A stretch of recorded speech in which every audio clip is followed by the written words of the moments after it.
So, today, two drama classes, 15-year-old drama classes, are presenting their work 5 months. So they started working on them, on their pieces back in early September, and today they show their work. They selected, one group will present monologues. You know what a monologue? Who can tell me? Monologue, what is it? What does it mean? Please. Oh, a monologue is when only one person is speaking. Absolutely, thank you very much. Okay, and the second drama class, they selected scenes, dialects or polylogues, more than two people talking, right? So we start with the monologues, and I'd like to tell you that the students actually they use their own visual components, they thought about the sound effects. That's their job. I didn't, I just helped. So they are their own producers of their own pieces, okay? I hope that you will enjoy the show, and let's start. Thank you.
Maybe I smell.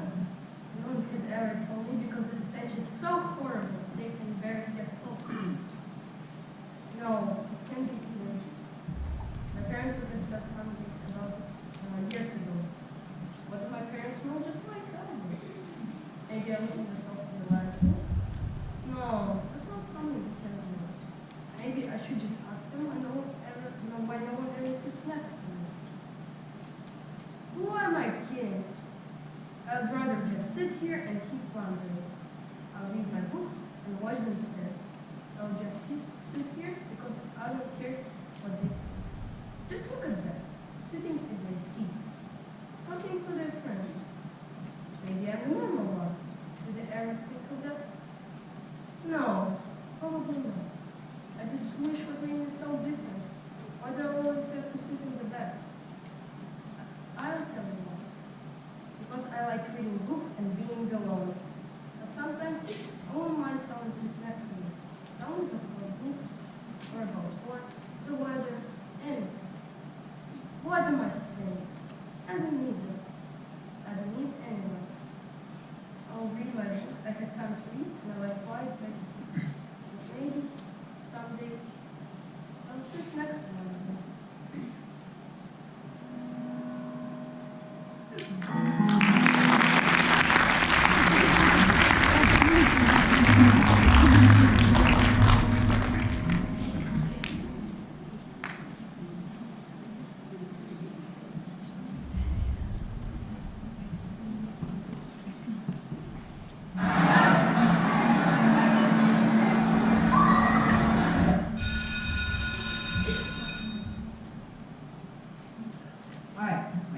Terry Taylor, you should look to be class president because of all the really amazing ideas that I have to make our lives here at Garfield a better place. Okay, for instance, this one idea that I have is that there should be a table in the hallway all the time filled with free cookies and brownies, maybe even those frittata bites that they sell these chewing down the front. I mean, if people knew what they are. They're really good. This would improve school morale and put the energy up for better school. Another idea that I had was to completely get rid of grades, mostly because I think they're elite. Because even someone who fails is successful in their own way. So there's that. And finally, I would want to introduce a bylaw or something that would make it socially not acceptable for someone to be called a geek, maybe shoved into their locker, or have their lunch money stolen, just because they maybe wear glasses or are running for class president. So there's that. Thank you. Terry Taylor. Vote for Terry Taylor. Thank you.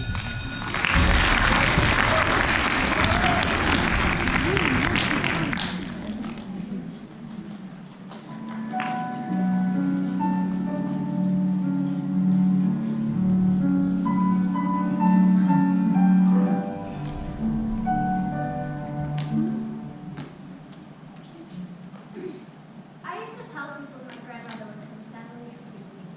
The real one. I saw it on some bubble gum. You know, that canal gum? That's where they make it, I guess. Sounds pretty, like a waterfall. And you know that poo sound with the two and all? And anyways, it was in Mexico, and I was half Mexican.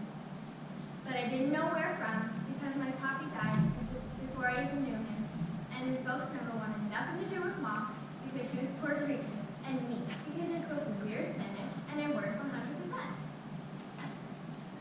It worked for a while. For a while I passed. I was like families, but then I don't know. I just started talking like I talk for real. I talked for a while. For a while I passed. I was like family. But then, I don't know. I started talking like I talk for real. I mean, it was like I couldn't help myself. My Puerto Rican side just came out after the Mexican kid. That's when I got the courage. I stopped hiding myself. I stopped caring about what other people thought. And then, well, I just started talking.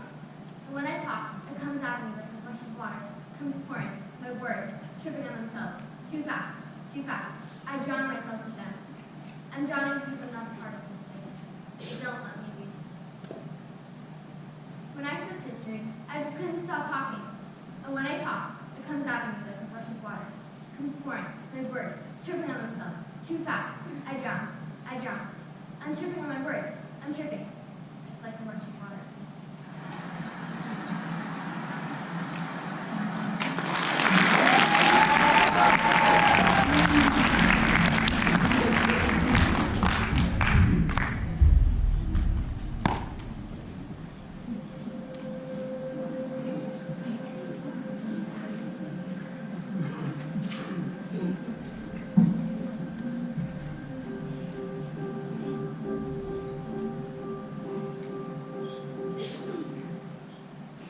The place smells all clean. Alcohol. In a way, nice. Everyone is looking up at us. A woman with her cat, a man with his food. My mother screams and pulls me outside. What happened? I ask her. What happened? At home, she locks herself in her bedroom. My father sleeps on the couch. It's just a dog, he tells me. She really paid me money. But I can't sleep. I tap on my mother's door, put my ear up against it. Mom, I was a real flashlight.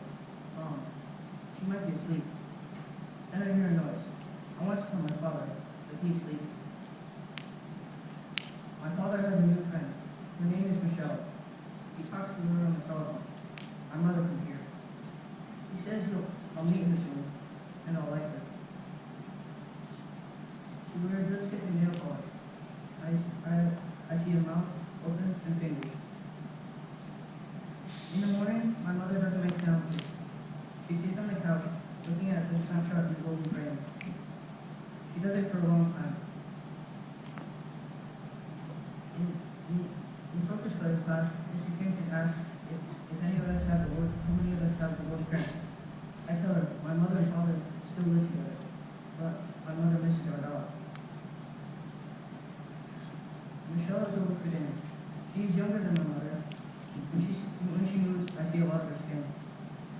My mother stays in her room while we eat. Michelle touches my father's arm, rubs his head. I'm gonna take Michelle home now. Don't wait up. They leave. I look at the snapshot. I take it out. I rip it into pieces. I burn it with a match. And I push it down the road. With my face close to the wall. In the morning, my father isn't back. He didn't sleep on the couch. My mother is sitting there, looking at the white carpet and the golden thing. She does it all morning. I make breakfast, cereal and toast. Want some toast, Asher? She didn't look at me. She looked at the cardboard. He was our dog. Today I got a postcard from my father. He said Hawaii is very pretty. Michelle likes the beach too. He says he'll come and get me soon.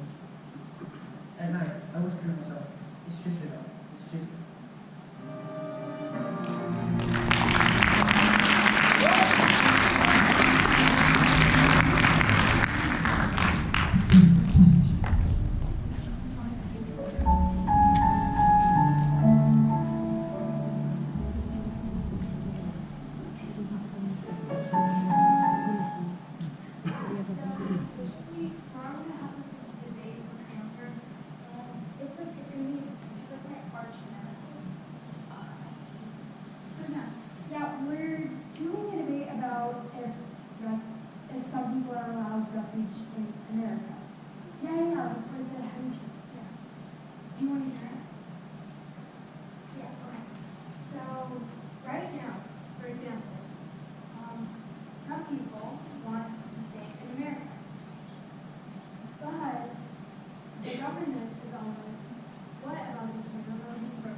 See, the thing is, I didn't want him to get better. He was such a nice person when he was sick. He didn't have the strength to hit me or yell at me. He was sent home from the hospital for a while, but there were syringes and oxygen tanks all over the house. So it was getting kind of ugly, so my mom had him sent back.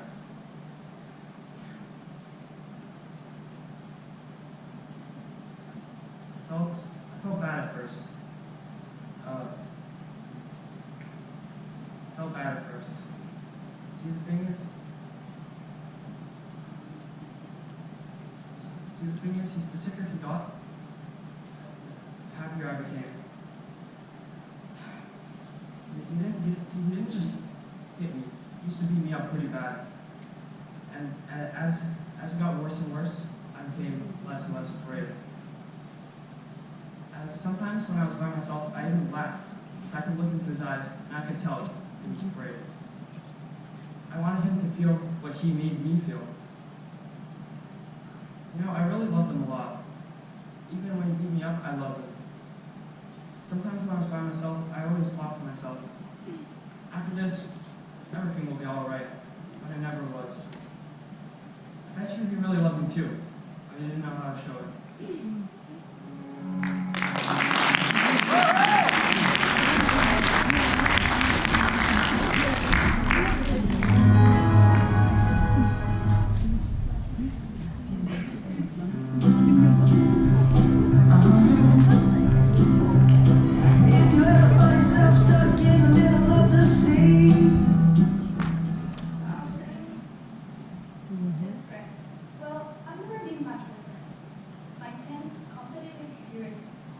anxiety, odor of the cafeteria, and awkward sense of humor tend to work against me.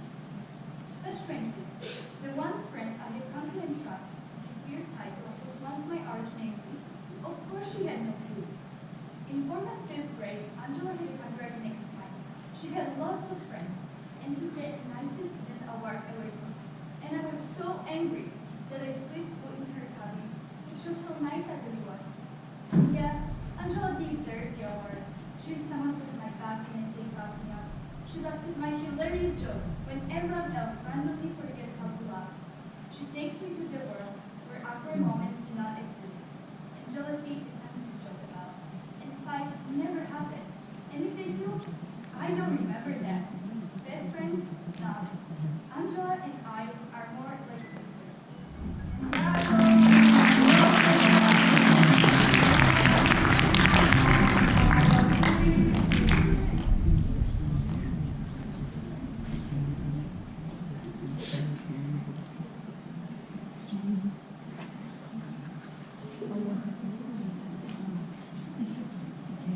Hi there.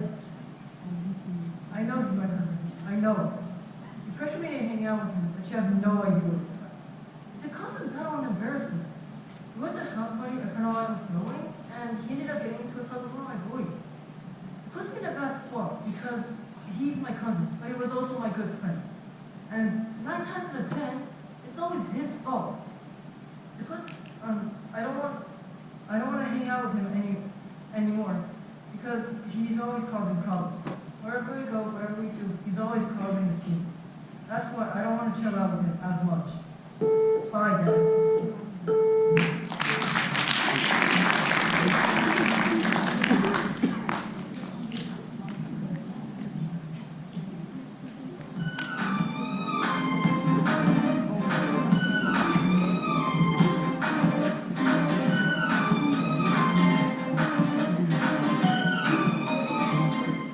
Okay, so listen. I told the hairdresser I wanted to look exactly like him. I wanted the sweeping blonde highlights. I don't want the soft they're real natural. Instead, she gives me more of a Jennifer Aniston Sunkiss highlights look. No, I don't want this.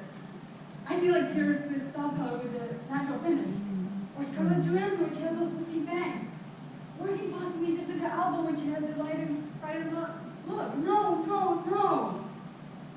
I want to keep Hudson. Pathetic. They don't know what they're doing with the place. I've gone there because everybody goes there. And I look terrible. Look at me. A complete fright. My hair doesn't swoop over to the side close to the middle. It swoops over to one side. I don't even come close to cute, classic, sultry, or glamorous. And I feel like this is a cruel joke. Now I have to somehow figure out how to change my hairstyle or cut it shorter. Something a little shorter. Like a common go cut. Oh, Rachel doesn't have that unmistakable 60s feel. She pulls it off. I could too. Or I should just wear my hair up. What do you think? Up? Up? Up?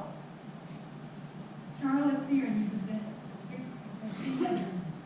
Or Jessica Simpson, but a bigger head down. There are tons of cute colors and patterns. Something not so bold. But then again, why not? Maybe the spirit girl and go with the Christmas series, back up, and take out instead. What do you think?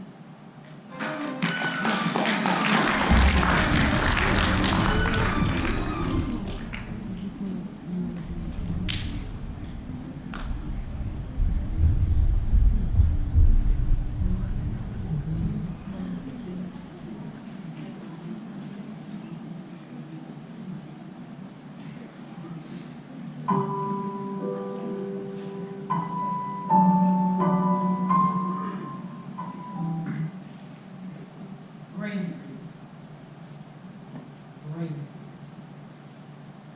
Sometimes my head gets all mushy and I have a brain freeze. It's like I'm trying to think of things. Sit there, try and think of something. Anything. But I just can't think of anything.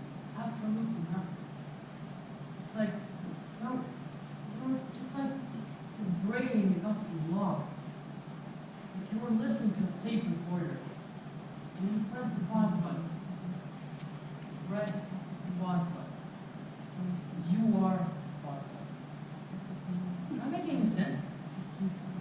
Because sometimes I think I don't make any sense, and it makes me feel like the people don't want to listen to me. But I know that what I have to say is important. And I know that every single human being has experienced this. It's not like I'm an alien and no human being can experience what I've experienced before. Because we have common ground, common sense. You know? You know what I mean? Do you understand? Do you ever do this? Do you ever sit here and talk about nothing? Absolutely nothing. Do you? Because I would have to think that I was crazy. This is crazy. And because you don't just sit here and talk about nothing. And you know, I still don't know what to say. Because my brain is locked. Like I don't know what to say. Absolutely nothing. What a nice talk.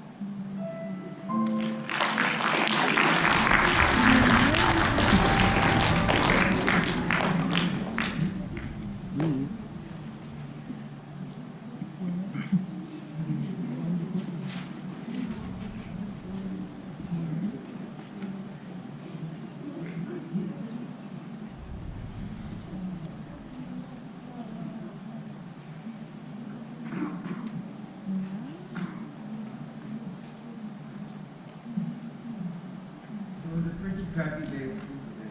Randy Wyman called me a mama's boy and he in front of everybody. I didn't do anything about it. He's a jerk. And then walking home from school, I said, big kids, hiding in the alley.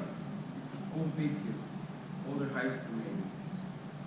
I hid behind the old fence at the corner of the yelling, and I heard the yelling. It seemed like this dark-haired kid had been beating up on this other kid, standing over him, yelling and spitting. Suddenly, these two other guys ran up and started beating up on him. The guy standing in the middle. I guess they were friends with the guy on the ground. All I really know is the fight. I guess they were friends with the guy on the ground. They hit and kicked for a long time, it seemed. I heard sounds that I've never heard before. Cracking and popping sounds. Bones, I think. On this one guy, I spit out blood. I felt kind of sick and numb. Part of me felt like, go break it up, why are you fighting? And the other part felt kind of scared. I couldn't watch. I turned and ran. I didn't do anything. Why did I yell or something? Why did I stop that fight? I've never been in a fight. I can usually talk my way out of it. Why did I stop that fight? When I came home to television, the news, nothing but war and violence. This country, that country, our country. In history class, every section of American history ends the war. This country was built on war. I'm constantly told how bad fighting is. Solve your problem by talking your way out of it. Don't resort to your fist. Even my karate teacher says that the best thing about learning karate is never having people. Why did I stop that fight? When I fight and school breaks out, everyone yells, come on, get me. I usually walk away, try to find a teacher. Am I some kind of guilt for not wanting to fight? I feel like it's the right thing to do, but sometimes I feel like it's crazy. I've been watching the news since I was 5, and I worry a lot when I watch the news. I feel like I can't take my eyes off it, and I can't turn off the channel. It just goes on, and there's nothing I can do. I couldn't shut Randy Wyman up, and I couldn't stop the fight in the alley, and I can't help all the silent children, and I can't stop the war. It just be over. It just go. You gotta say something. Somebody's gonna do something. Sometime. Somehow. I can't do it all.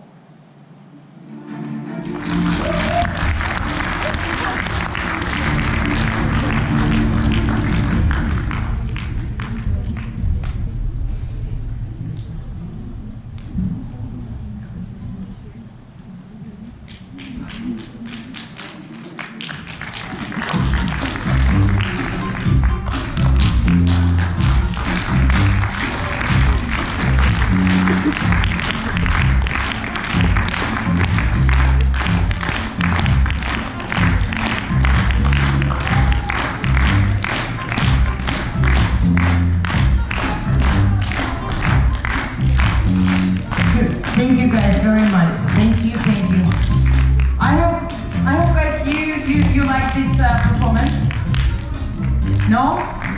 Yes? Another round of applause. Thank you so much. I bet that the actors, okay, now the drama students from another group are getting ready for their scenes. And we'll give them, it's okay. Beginning.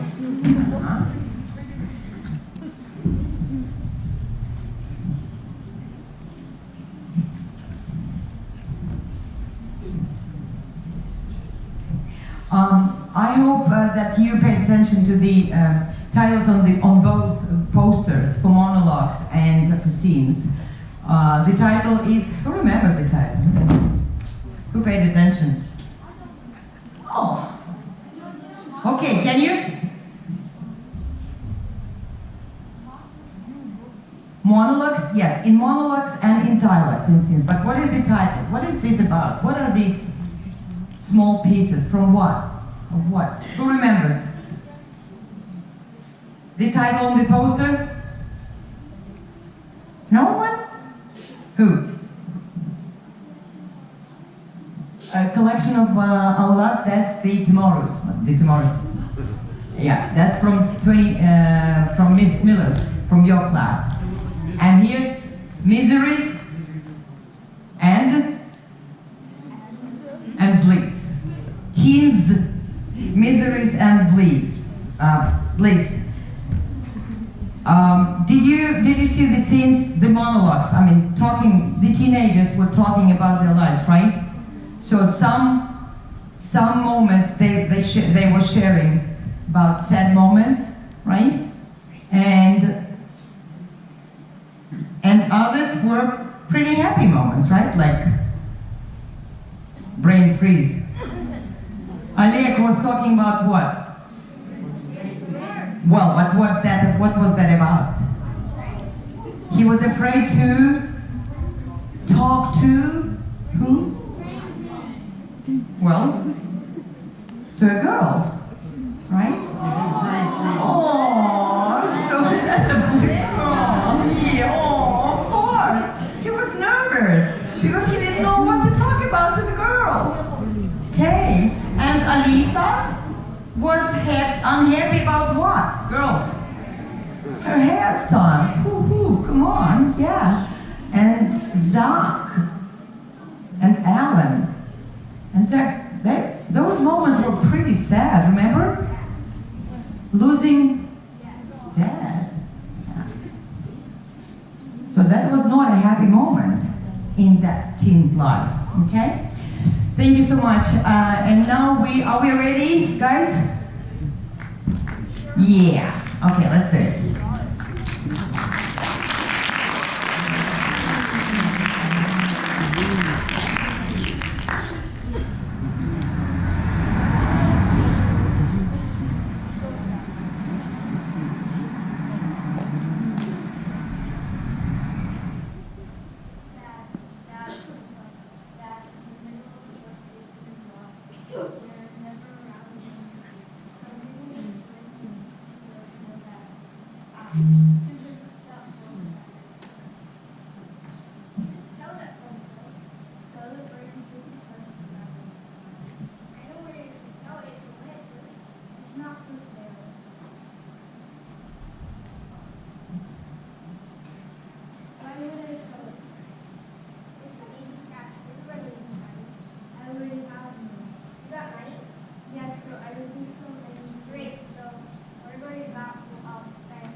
Very kind. Like, brothers, stuff over. Like that. Excuse me, I'm not a runaway. Do I work with the runaways, please? Yeah. Yeah? We're not runaways. Call us like you, but strangers to New York. Ever been to New York? I would kill to go to New York. That's what we're doing. Where are you going? Look, here, I'm not a runaway. I'm just living with my mom. I'm going here. She was in the car, and it's not here. This place is over. It's okay, but it's not that hard. You should come. Star and I know the road. We know how to travel. Stay inside. I'll come by lunches and feel like you. The rest of the way so we can get hungry. And the other so we get closer to the rest. I've always wanted to go to New York. Here's a chance. Oh, I did never. Not like that. Sure you could.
not eating. There's no food on her plate. Exactly. That's because she already wolfed it all down. Now tell me, who in their right mind finishes lunch and gives them flat? We did. I'm talking about a woman. Maybe she's doing a survey of men. I can see you're starting at a pretty basic level. Okay, I'm gonna give you some basic information on women. And you might want to. Huh? Okay. Hey, did I show you my new pen? It writes in 4 colors. What color do I think it should use? Maybe red. It's kind of like blood. But my brother likes green. Of course, some people think blue is nicer, but black is easier to read. Are you finished? Red. Definitely red. Let it go. This thing is jammed.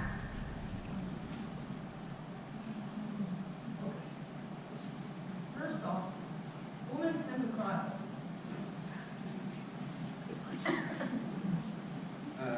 Right? Is this okay? Yes, it's fine. Second, most of the time, they always think about what you're romantic. Like writing letters to close spouse, or memorizing the words of your favorite love song. They're always going on diets, but they have an uncontrollable urge to bake chocolate chip cookies. The mystery of modern science. They go around in groups where they have someone to listen to while they think of things to say. Just all the time. They're not together. They're on their, they use their phone. Basically, they're weak. And they're looking for someone strong. That's what the two of us can do. Right. What is this? It's a rocket ship taking up into space. See? The Earth's green, the sky is blue, the rocket's black, and the rocket plates are red. Gus? This pen is great for rocket ships.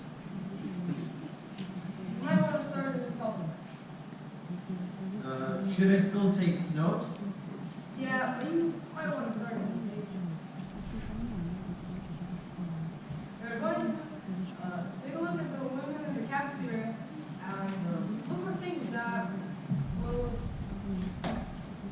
that might be important. Things that will make you go crazy.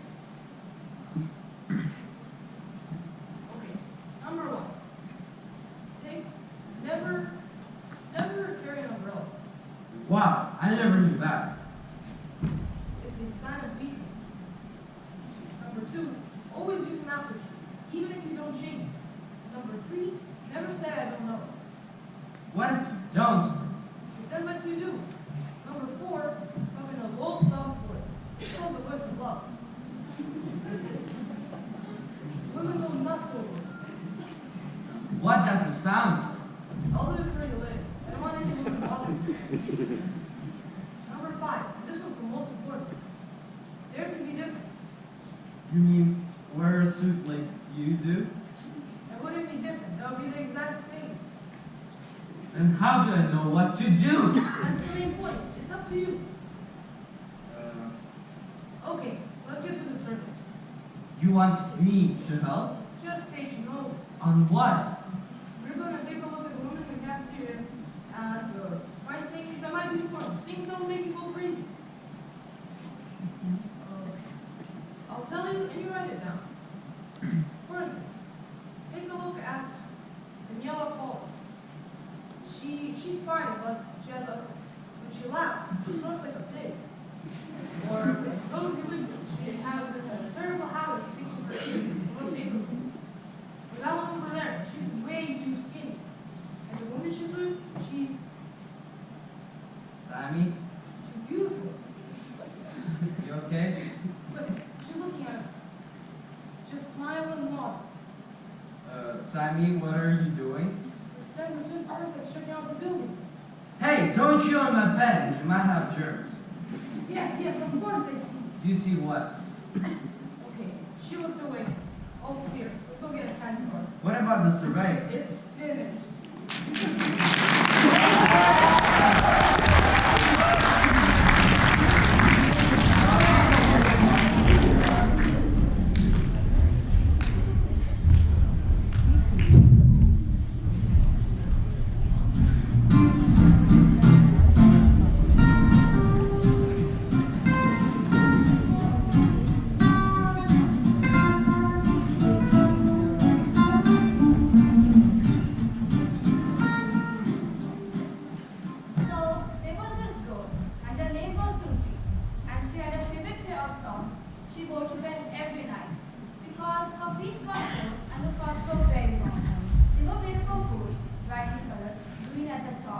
white at the bottom, and pink everywhere else.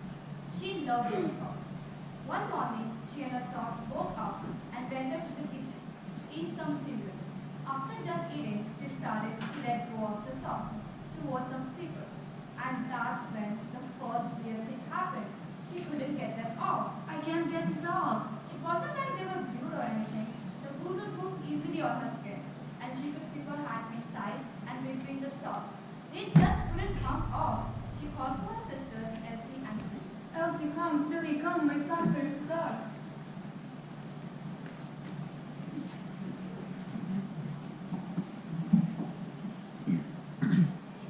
That's socks don't get stuck. Well, these socks did. Elsie was Susie's younger sister. She thought everything was goofy. Younger sisters are like that. You probably got jelly on your feet. I don't have jelly on my feet. I haven't had jelly yet. They're just stuck. Ginny was Susie's older sister. She thought she knew everything. Older sisters are like that. They couldn't have just stuck. Maybe you left some candy bars in your socks. I don't keep candy bars in my socks. Maybe there are bunnies in there. You see what you did? You made Susie cry. No one believes me. Then help me get these off. And Elsie was with her sister. So Elsie and Ginny kneeled on the floor and they each grabbed one of the girls' socks. They pulled. Nothing happened. They pulled harder. Still nothing. They got to their feet and they braced themselves. They pulled and pulled. They pulled as hard as they knew how. They pulled as hard they had never done before. But the socks stayed stuck. What are we gonna do now? We'll think of something. You will? So Elsie and Ginny started to let go of the socks. And that's when the second weird thing happened. Elsie and Ginny's hands were stuck to the socks. Oh no, I'm stuck to the sock that's stuck to my sister. I'm stuck to the second sock. What are we gonna do now? This has never happened before. I have two socks stuck on my feet and a sister stuck to each sock. I got a waffle stuck to my stomach once. That's different. Just because you spilled syrup on your stomach, and then you dropped your waffle where the syrup was. The syrup is supposed to be sticky. The sisters are not supposed to be sticky. And socks are not supposed to be sticky either. There's got to be a logical explanation for all of this. You're always so logical. That's good. Logic is good. Logic is worthless. What's logic? It doesn't make any sense. You don't make any sense. You're retarded. You're smelly. You're ugly. Stop it, both of you. Silly, I think you're right. You took they were doing the experiment. What is the experiment? I think we should hold all sorts of different things and find out what sticks and what doesn't. You held the cereal box this morning and it didn't stick to you, right? Right. And the bowl didn't stick to you either, right? Yeah. Does that mean that not a lot of stuff sticks? Now pick up the stuff. Now drop it. Cup some stick. Now pick up my hat. Drop it. Hats don't fit either. It looks scientifically that nothing else is sticking. Thank you, Dr. Sutton. Just then, little John, whose name was Bob, woke up and came over to see what was going on. Over here, Bob. Over here.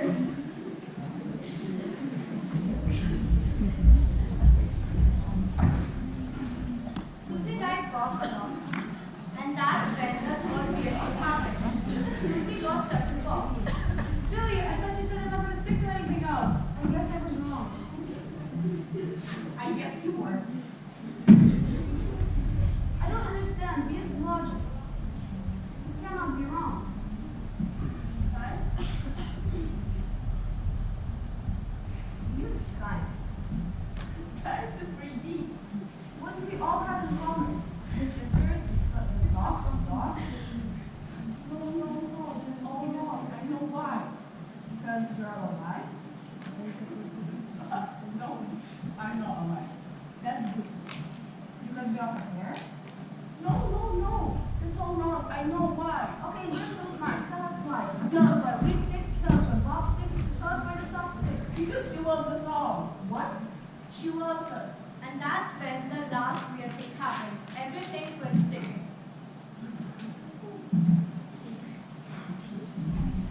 She loved us all so much that she couldn't bear us go. She was scared of losing us. Is that true? Well, I remember feeling sad yesterday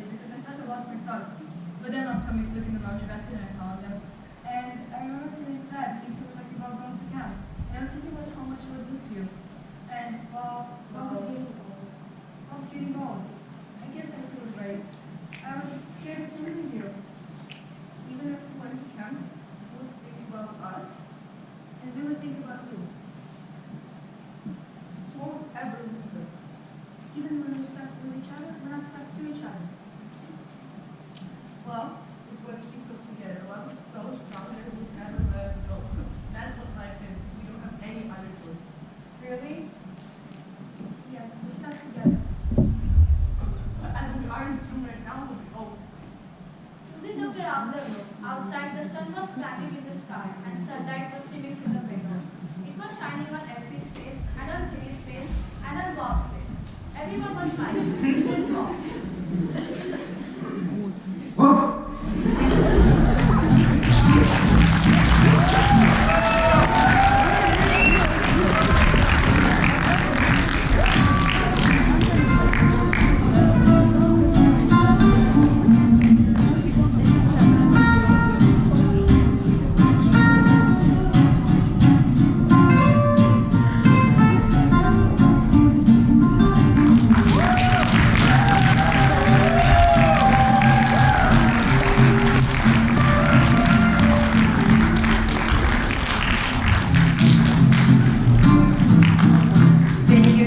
Thank you very much.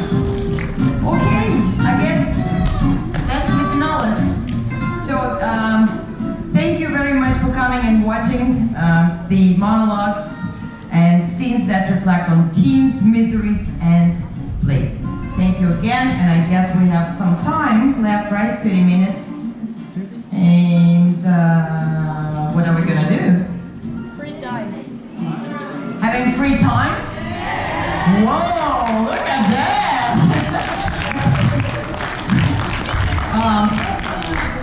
I guess we are going to have a free time, well, not here or here? Here! Here? Are you telling me that you're going to sit for 35 minutes